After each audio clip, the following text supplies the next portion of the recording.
तो मैं एक क्वेश्चन पूछता हूँ आपसे, देखते हैं सहजता में आता है या नहीं आता। जी। रिसेंटली प्रेमानंद जी महाराज और अनिरुद्धाचार्य जी महाराज का कहा हुआ कोई वाक्य वायरल हुआ है। एक लड़के से ब्रेकअप, दूसरे से व्यवहार, फिर दूसरे से ब्रेकअप, फिर तीसरे से व्यवहार, और व्यवहार व्यभिचार में परिवर्तित हो रहा है।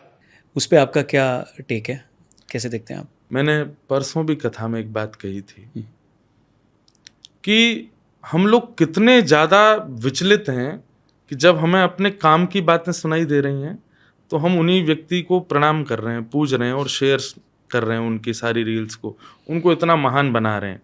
और जब हमें लगता है कि इन्होंने कुछ ऐसी बात कही है जो हमारे निज भाव को, हमारे निज जीवन को ठेस पहुंचा रही है और हमारी छवि धूमिल कर रही है, तो हम उनके प्रति दुर्भाव रख रहे हैं।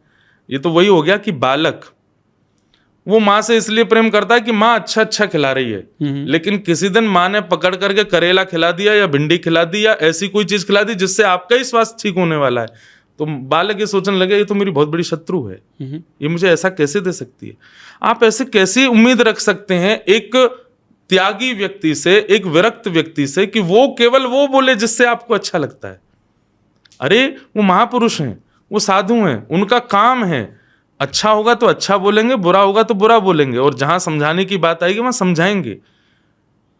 मैं ये भी बोला था कि वो केवल स्त्री पुरुष को नहीं बोलते। एक साधु कौन? जिसके लिए कोई स्त्री नहीं होती, जिसके लिए कोई पुरुष नहीं होती, जिसका किसी से ममत्व नहीं होता, किसी के प्रति अहमत्व नहीं होता, वो सबको समान मानता है और एक बात बोलता है जिससे सबका कल्याण हो।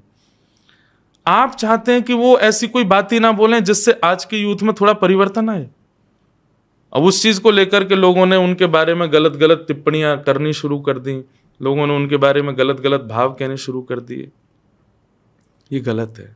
यही बात है कि आप डॉक्टर से ये कह रहे हैं कि कड़वी दवाई मत दो, मीठी मीठी देते रहो। अब जब रोग का निवारण ही कड़वी से है तो फिर मीठी कैसे दे दें आपको?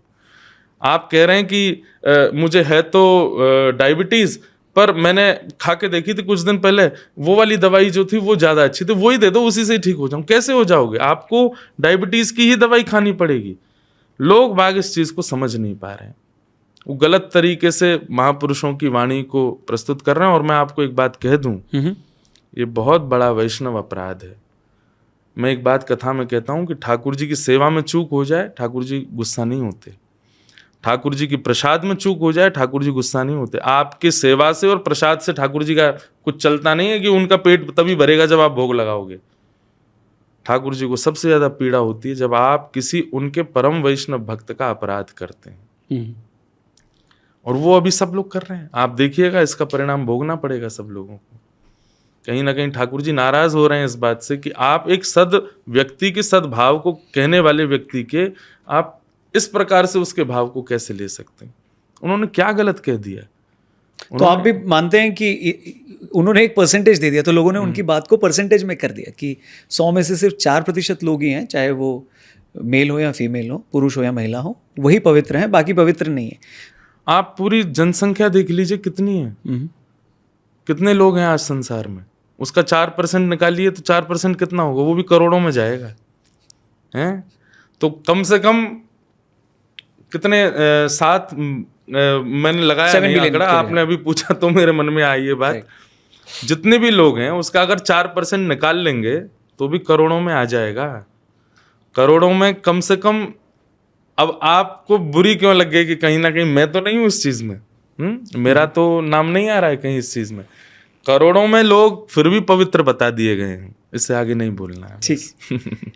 तो इस पे मैंने कहा था कि 4% लोग में अगर आप आते हैं तो आपको बुरा नहीं मानना चाहिए, क्योंकि फिर आप तो 4% में हैं। बट अगर आप 96 में आ रहे हैं और आपको पता है आप आ रहे हैं, तो भी किस बात का बुरा, क्योंकि आपको तो पता है। हाँ। और इसमें बेस्ट पार्ट ये था कि लड़कों ने बुरा नहीं माना, लड़कियों ने बुरा मान लिया। लड़कों ने बुरा नहीं माना, उन्होंने। तो मुझे लगता है जो सरेंडर है वो लड़कों से सीखना चाहिए, लड़कियों को। वो तो अब यही बात है कि ये सब बातों को लोग बहुत जल्दी फिर खींच लेते हैं। तीसरा नाम मेरा भी आ जाएगा फिर, ले ये और आया है निकल के।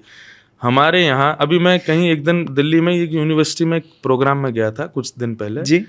तो वहाँ एक आए थे कोई व्यक्ति, मुझे नाम नहीं पता उनका।